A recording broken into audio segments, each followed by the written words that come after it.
Chapter 11, Part 3, 1st of the 3rd, 2019. 8:30 a.m. A special day today, Ernie's birthday, and look where I am. Up bright and early and ready to follow in his footsteps. You're coming with me today, Mr. D. Today I'm on the tourist trail for one day and night. I'll go where I want to go. Right now I want to go for a traditional American breakfast. It needs to be fattening, filling, and flipping delicious. What better way to start the day? There is a place just a couple of blocks away, and TripAdvisor speaks highly of it. It's called Tucker's, and it comes with an appetizing 5-star rating. After that, I'll take advantage of my New York City attraction pass and hop on board one of the open-top buses. It shouldn't be too busy in this weather, certainly not upstairs and out in the open. According to the map, it's fairly easy to get from Times Square to the Empire State Building on foot, which will be lovely. This ticket gets me to the top and even a 10% off a statue of King Kong in the shop. I don't expect to see Ernie up there, but you never know the way this investigation is going. Come along now, Mr. Diary. My tummy is rumbling, and a table at Tucker's awaits. 10:15 a.m. I'm going to make a few short notes during the day when I get the chance to remind myself where I have visited and the people and places that I've seen along the way. I've such a terrible memory, as you know, Mr. Diary. Photographs will help too. Now, breakfast was as good as expected, glorious even. A fry-up that could have fed the population of Ecuador, and in true American style it was followed by pancakes with strawberries, cream and syrup, washed down with a barrel of coffee.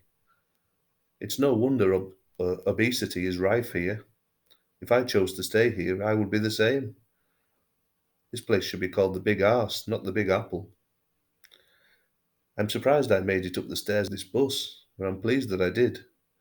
I'm sitting in the front seat with only an old Chinese couple for company 2 rows back.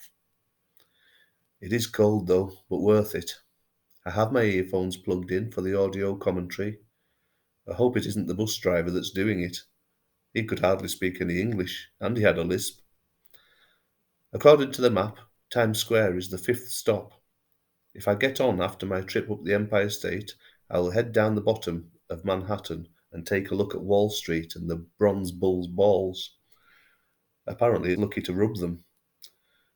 I won't walk under a ladder, and I always look out for black cats, but I'll be damned if I'm rubbing the scrotum of a statue while 200 tourists look on and take photographs. Here we go. We are moving. Times Square coming up.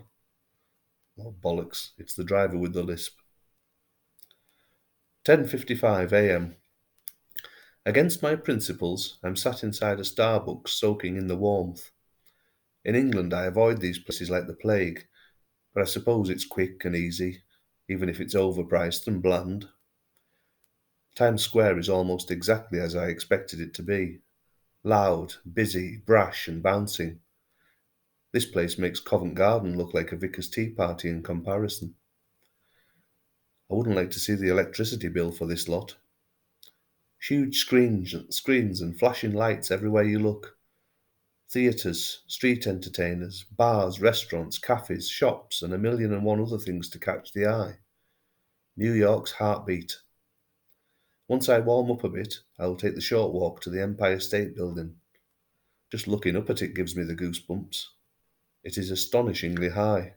What a construction. That said, so many buildings around here are simply huge. 50, 60, 70 floors high, and they don't even register compared with the tallest ones. London's tallest would be dwarfed by some of these engineering wonders of the world. It truly is some city. I will reflect on my trip up to the clouds when I get back on the bus again. Here goes, back into the cold. 12:30 p.m. Well, that was simply incredible. From the moment I walked through the door to the moment I stepped back out into the street and looked up again. Amazing. What a museum. They have won me over. What a view from the top. To stand where so many other famous folk have stood before me. Wow, I am in awe. You can only really appreciate the sheer size and scale of this city from up high. Wonderment in every direction. Downtown to the World Trade Center, uptown to Central Park, then Harlem and the Bronx, flanked by Brooklyn and Queens on one side to New Jersey on the other side. I could have stayed up there all day. It was so busy, and yet I felt at peace, lost in my own little world.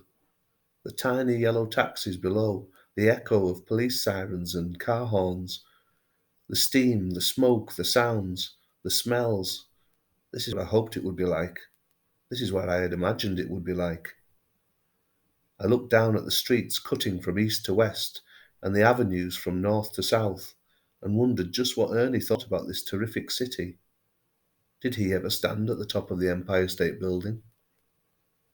I am yet again standing in the same place am I yet again standing in the same place he once stood? Less than a week ago, I stood where he had been as a young teenager. A day or so after that, I'd been in a garden in Carlisle that he had visited the other end of his life. And only a few minutes ago, I was standing at the top of one of the world's greatest monuments, trying to fathom out just how all these pieces fit together. It also made me feel so small and insignificant again. Who am I? I am merely a dot on the planet, little more than a speck of dust in the grand scheme of things, a mere footnote on the human race of all those who have come before and all those who will follow. When I'm gone, these buildings will still be here to thrill the next generation of visitors. I know I'm rambling, Mr. Diary, but I'm dumbstruck by the sheer beauty of this loud behemoth of a place, and the bus hasn't even set off yet. According to the map, we'll wind our way down towards Chinatown and Little Italy, past the Flatiron Building and on to downtown. I'll get off at Wall Street, and from there, it looks a decent stroll down to the World Trade Center and Battery Park, the end of the island, the harbour leading to the Atlantic, the entrance to America, the waterway that welcomed Ernie, or, or Daniel, as he'd then become. Here we go then. The man with the lisp is back on. I better get the guidebook out if I'm going to learn anything here.